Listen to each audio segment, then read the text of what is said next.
بسم الله الرحمن الرحيم. ولا ضرورة في المسير الى روایته في امور الدين اصلا. نن بډیر خلاصه نه یو د سره صحیح ده. مولوی صاحب پرون موږ دا خبر کړی و چې د فاسق خبر چې دی او فاسق خبر دې سره اکبر رای مرګري شولا نو به مقبول وي کا تم ویلو کنه عمل به وکړو او وجه مولا بیان کړی چې فاسق دې خبري وری قبل وی نو دو وجه مولا بیان کړی وي بهم ویلو امور دین کې به مقبول وي امور دین کې دا خبر هم کړی وکنه او درې دلته مولا به درې دلایل ذکر کړی و انا کی خبر دینه شروع او چې معاملاتو کې چې کوم کې الزام نه موجودای کې به هر قسم مویز خبره مقبوله دا وکنه بهم بسیول اعتراض به شی او چې الکه فاسق خبر تاسو په امور دین کې والے قبل وای ویلو کنه نمونږ ویل چې ضرورت دی ورته ضرورت دی ورته یو اهل شهادت د دعا تهمت پنه لګي کې درې نجاست یوبو یا د حلال او د حرمت د طعام مبارک چې خبر ورګی دا کیسه شوی به بنو کنه به اعتراض کړو چې الکه اکبر رای او سوال مرګري کوي خو مطلقاً مقبول هم نه کنه دا زمون سبق سره ټچ دی نو موږ ته جواب کې ویلو چې اکبر رای ور سره ځکه مرګري کو چې د فاسق کم خبر چې دا لازم نه دی لازم معنا دا چې دومره ضرورت ورته نشته چې دین غیر بل څه چاره نه وي چاره شته دین غیر هم هغه دا استصحاب الحال باندې معامل وکړو په دې خبره باندې پوه شولې نو وس معترض وای بس صحیح ده دغه شان وکي کنه دغه په روایتو کې په احادیثو کې ام د فاسق خبر له ترجیح دغه ور کیدا مقبولې کوي او چې کله ور سره ای مرګري شي وایي شي خبره مانی پچا کې روایتو کې احادیثو کې حدیث پر روایت کې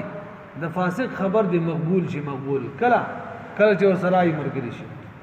تاسو غوي چې راي مرګري شي روایتو کې د فاسق خبر مقبول نه دی بروان دي دې جواب دادې مولوی صاحب په حدیثو کې د فاسق خبر ته ضرورت نشته لري په عام دینی کارونه چې کنه او په پاک دي او کنه پاک دي دا حلال طعام حلال دی او که حرام دی تل فاسق خبر ته موږ ضرورت دی او څه ویلو کنه دا ځنګلات او بازارونو کې فاسق نه غیر چاته پته نه لګي ضرورت ورته او تهمت هم بن راتللو او اهل ولایت مراخصه مرله کړي وي خو په حدیثو کې ته هیڅ ضرورت نشته ځکه دنه غیر ډیر خلک شته عادلان چې هغه دنه بے پروايي راولي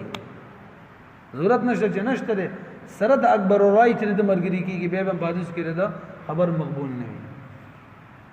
وای شدم چې پرونه سویره ټیم به ډیر نه وي وخته کنه وګورئ ولا ضرورت فی المسیر او ضرورت نشته پروجو کولو کې الى روایت د فاسق تفی امور الدین کې ولدا خبر ترجو نه کو ها خبر روایت ته اصلا بالکل اصلا معنا نه تحریف صورت کې چې اکبر رای او سمرګری شي او نه بدون تحریف چې اکبر رای بګری سریم نه لان فی العدول من الروات زکا کم عادلان راوین چې دي من بیان کې دراویانو نه هغه عادلان دراویانو نه لان فی العدول کثرة بدی کې زیاتواله دي لان کثرة فی العدول من الروات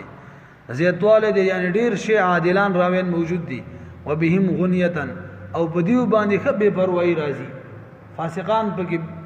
بغیر ضرورت جوړيږي نو دیو باندې بے پروايي راځي من غیرهم د غیرنا فلا يصار الیه بالتحري لندار خبر د فاسق تبا نه رجوع نشي کېدل تحری سره هم دې سبق باندې پوه شولې ورپسې و اما صاحب الهوا ولې یو کس خبر روایت پاتې شروع کوم چې صاحب الهوا دي اهل بدعت شیعاګان وغیرہ دې د خبر روایت به حساب کتابي نو په هغه کې ول تقسیم کړي تاسو ماته لګ متوجي شي اهل بدعت چې یا په دوه قسم دي یو اهل بدعت هغه دي چې هغه بدعت کفر ته رسیدلې دي لکه کوم غالین شیعاګان چې دي کنه تهمت پایشه رضی الله لګوي قران نه مکمل غني صحابه ته کافران وې دا شیعاګان کافران دي ښا عام طور نن سمام دغه شان دي د دیو یو قسم دا شو د اهل بدعت هغه دي چې هغه دا هوا او دا بدعت کفر ته نه رسیدلې لکه عام طور دا بریلین چې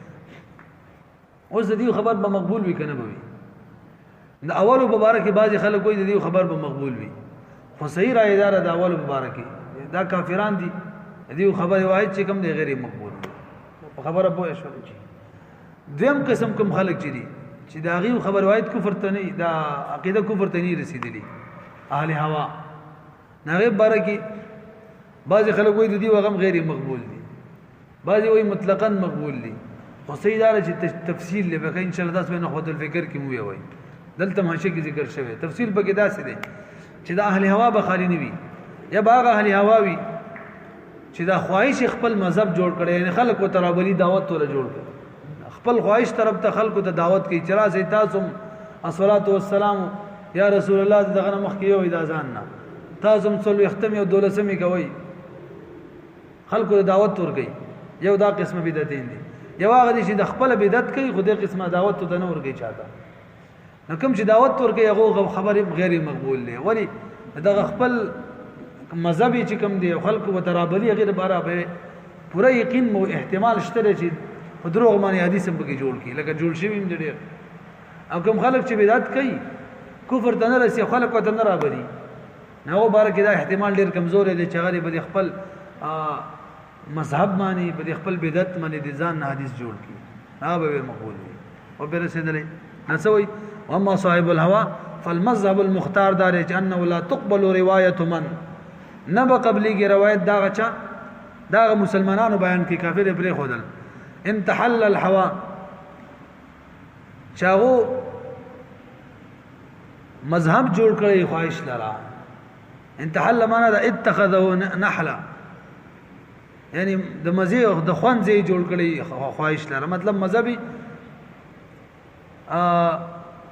خواهش جوړ کړی ودع الناس الیه او خلق د مذهب طرف ترابلی نو بدی وخت بدی خو د دې خبره واحد نه مقبول ولی لان المحاجه والدعوه زکه جګړه کول د خپل مذهب مبارکي باطل مذهب او دعوت کول خپل مذهب طرف او دعوت کول هوا خواهش طرف ته سبب دا یو داسې سبب دی چې بلل کوي ال التقول چې د ځان نه نبی رسول الله باندې حدیث جوړ شي فلا يؤتمن على حدیث رسول الله لہذا بدی خلق باندې با امن نه په حدیث رسول الله صلی الله علیه وسلم کې یعنی دی پر امن نه دی دیو حدیث پامن کې نه ساتي یعنی دی باندې من امینی نشي جوړول چې دی په نبی له سمانه درو نه تړي غیر امانتدار دي و اذا ثبت ان ويشل بي بس